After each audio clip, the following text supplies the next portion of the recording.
All right, guys. Hope everyone's doing well. So I wanted to go over the trade that I'm currently in. I'm in two positions.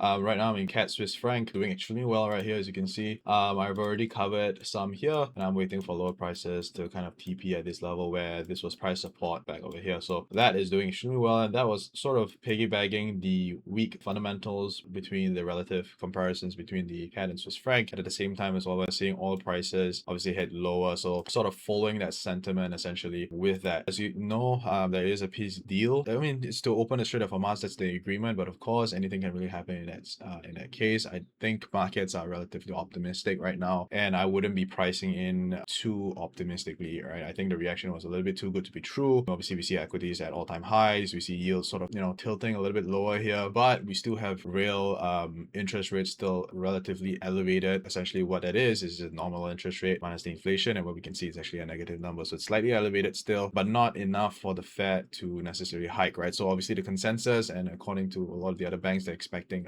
probably a hold in the FOMC meeting today. I'm also expecting a little bit of a hawkish tilt, slight hawkish tilt. I believe the second round inflations are still there. Market's reaction was obviously, like I said, too good to be true. The peace deal being signed on Friday to open the strait is obviously good, but the guarantee is also another strong uncertainty, right? So, there's been zero confirmation on removing any of the nuclear projects that Trump has been kind of pushing Iran to agree upon, and obviously they haven't gone to any agreement yet, right? Or at least there's no recent talks about that. So it takes time for Strait of Hormuz to be really open. I don't think everything will just be settled on Friday, obviously. And anyways, that's not really what the case is for Friday. Friday was just to open the Hamas. Things can change if they don't agree again. It takes time to remove the mines as well in the straits. The insurance premiums are still very costly, and they will obviously fit into the second round as well, right? Headline inflation is still elevated, is still accelerated. We're at 4.2% right now. We're already above the 2-year inflation highs. So likely I don't think we're going to get a dovish report, but if we do, obviously then things will tilt. USD dollar would definitely be selling off, and my EU short will definitely not be working out very well. But I'm kind of still pushing towards that narrative as well, and jobs are still relatively stable. Inflation is still sticky, right? As you guys know, the Fed has a dual mandate, so they focus on price stability and employment growth. So we don't really have any change there.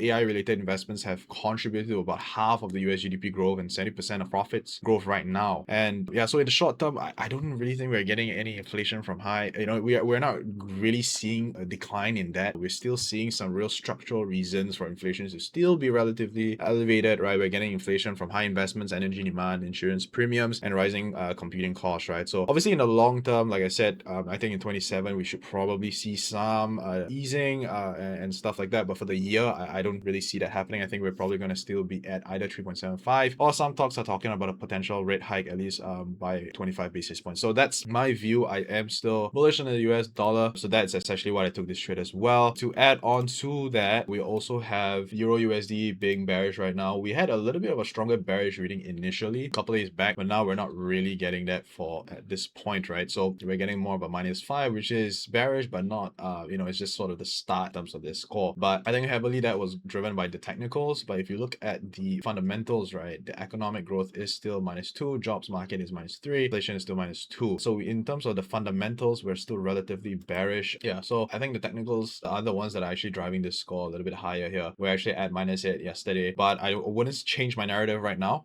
The technicals score here doesn't really matter to me too much. If you look at terms of the COT report, for now we're actually seeing a larger amount of short contracts that kind of came in. We have a decline in long contracts, so there is some bearish pressure definitely coming into the euro. We still have a positive net positioning, but considering kind of where they're at right now, I think growth projections are relatively benign when it comes to the euro. And for the most part, I mean, longs have just been kind of declining here, as you can see, right? So I think heavily, I wouldn't say that we're really elevated. I don't think institutions are open to just want to buy this. I think initially there was higher prices for the euro, but for now a lot of banks are actually targeting about 115 to 114. So that's something that I'm looking at as well. I wouldn't mind holding up to those areas. Of course, anything can change if, like I said, the FOMC meeting actually ends up being very dovish, then that can definitely tilt the scales Okay, that's kind of what we're having right now. I'm still quite short into euro. As you can see, I'm already in this position, and we'll just see, you know, what we can get from here. Let me just remove all these things. What I really like about this particular play from a technical standpoint is we took out support. We had a really nice pullback into that area, and as you can see, confirmed as resistance. And so I wanted to get into a pullback, and I got that pullback, and that's essentially what I got. I like the fact that we're also below the session VWAP, which is really great. In terms of the 20 moving average, I also like the fact that we're below that 20 moving average. The 20 moving average is something that I utilize for the shorter time frames. So yeah, I mean, as long as we're sort of below that, I don't really have any worries, to be honest. So I'm just gonna keep into this trade, starting to get into profit here.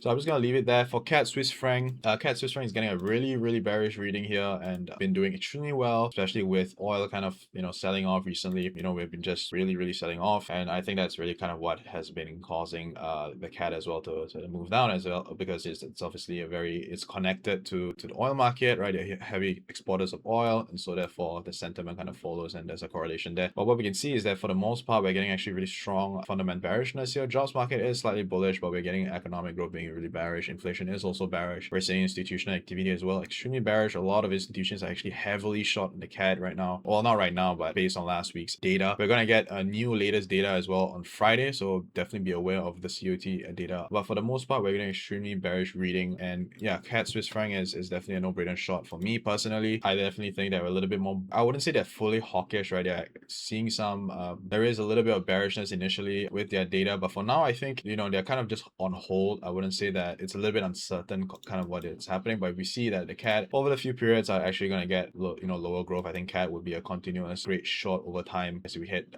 down to the rest of the year. Those are the positions right now that I have. Yeah, all right, cheers guys.